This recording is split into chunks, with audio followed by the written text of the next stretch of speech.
How's it going, y'all? Hope all is well with you guys. My name is Vincent, and this is my complete Sony handycam dcr-sr45 guide. One of my biggest pet peeves when I'm watching a YouTube tutorial is when they take 5 or 10 minutes just on the intro. So I promise I'm not going to do that with y'all today. And with that being said, I just want to thank you guys for all the love and support throughout my whole YouTube journey. And as you may or may not know, I make pretty much zero money on this channel. Like, it's not profitable at all. So I treat it more as a passion project, and I love sharing my vision with you guys. So I have linked my Buy Me a Coffee page in the description. If you would like to donate, I would be more than grateful. That would be amazing. But you literally just being here and listening and watching my videos is more than enough, more than anything I could ever ask for. But anyways, I kept it short, so let's get straight into the video.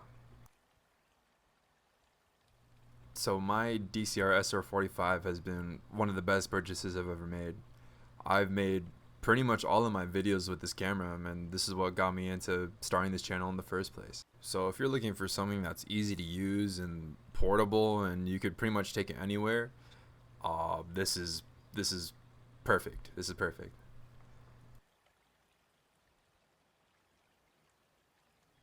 So right now I'm gonna flash some specs on the screen. You can pause and read them if you like, but I want to talk more about the main features of the camera. The first feature that always stood out to me, considering it's an older camera, is the hard drive and the easy transferability of the whole camera.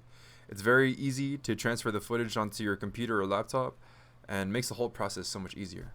My camera records in 720p 30 frames per second, which isn't anything crazy. But that's kind of the whole point of the camera. It's very simple and it gives this very beautiful nostalgic look to it.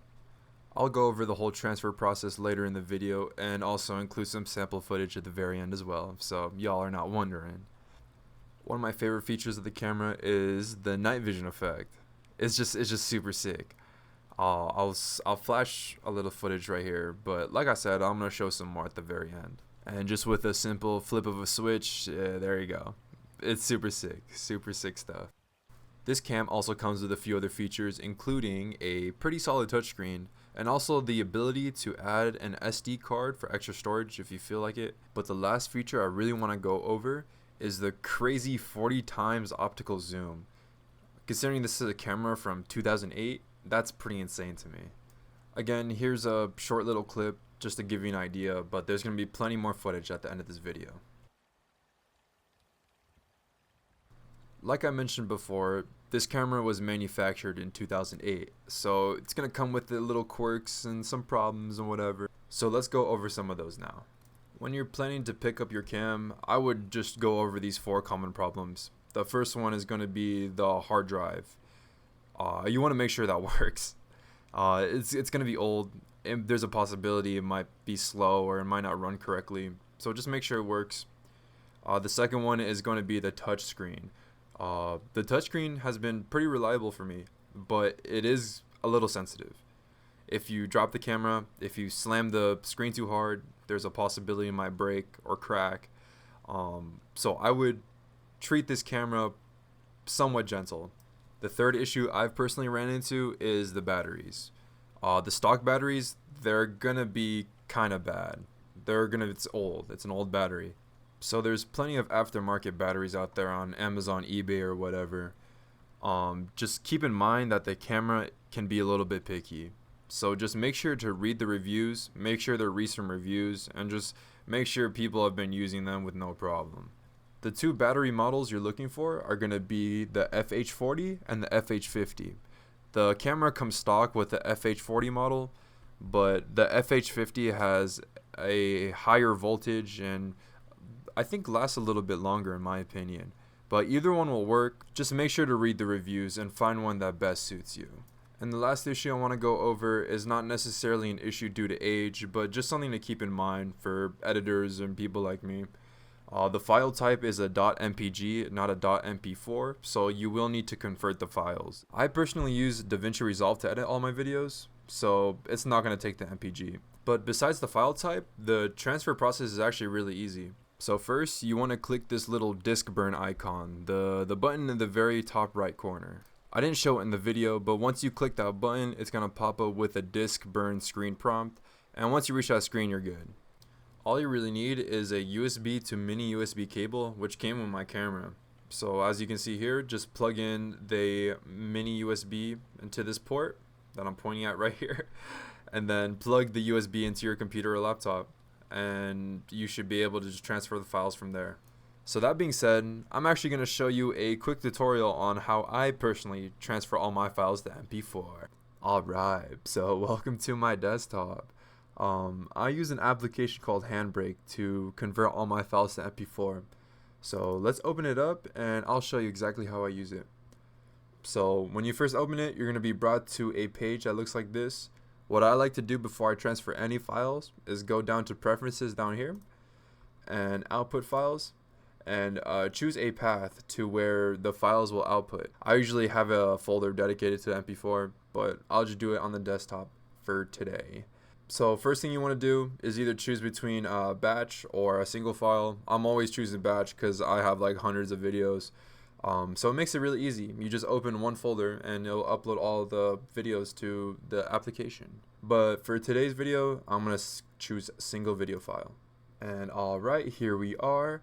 I uploaded this video to Handbrake, and after you upload your video, you want to go up to add to queue and add all. Yeah, that's cool. And then you'll have all your videos in the queue. So you'll know if you uploaded a bunch of videos. If this is more than one, you know, you should be good. Then to the very right here, you can choose whatever preset you want. I have a camcorder preset and a mono audio preset, but those are things I just made. So I just matched the camcorder settings and how they natively come. So 720p, 30 frames per second.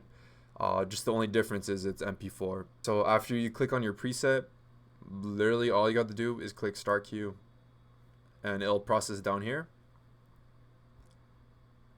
It'll tell you the queue is finished, and then boom, here's your MP4 video. You can see this is MPG and this is MP4. One of the best programs I've ever downloaded. I use it almost every day. Completely free and open source. I can't recommend it anymore. For me personally, I've always wanted to use a fisheye lens with the cam, but it was low-key a pain in the butt to get everything figured out, so I'll just make it simple for you guys. The dcr-sr45 comes with a 30mm lens, which isn't very common, and especially for fisheye lenses. So from my research, the most common size for fisheye lenses is going to be a 37mm lens. So all you really need to do is buy a 30mm to 37mm step-up lens. That's literally it. So I'll show you right now. First, you just screw on the step-up lens. You can see it's 30mm to 37mm.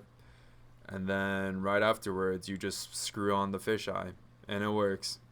As beautiful as that. So simple, but took me a while to figure out. So if you're ever trying to buy another lens or any other accessory, just remember that adapters exist and that the native lens size is going to be 30mm. That's all you really need to know. I appreciate you guys for sticking around for the whole video, but now is time to just show off some of my favorite footage. I take this camera on pretty much every vacation I go, every outing I have with my friends, or just anything I want to film.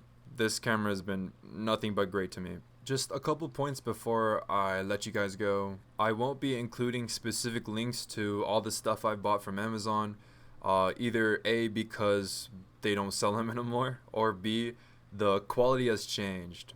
I've had a few people reach out to me about things, especially like the batteries, and they reported that they're kind of bad. So either quality has changed or something's changed. It's not the same as when I bought them a few years ago. So like I said, just do your research, find ones with good reviews. I'll leave all the details that I've talked about in the description so you can use that as a reference. But other than that, I want to thank you guys for watching my video. I'm really happy that you're here. You guys are so important to me. So without further ado, let's enjoy some sample footage.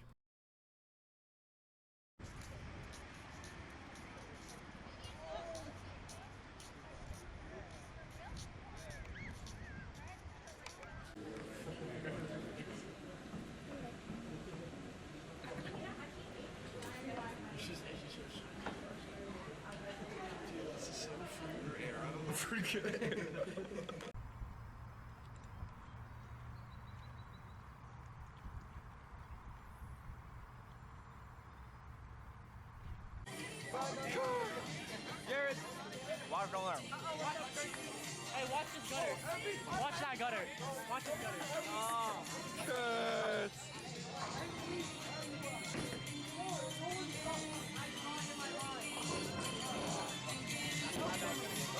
I need 4 strikes. Not one of them was on camera, bro. All right. I got you. Everyone's turned around, bro.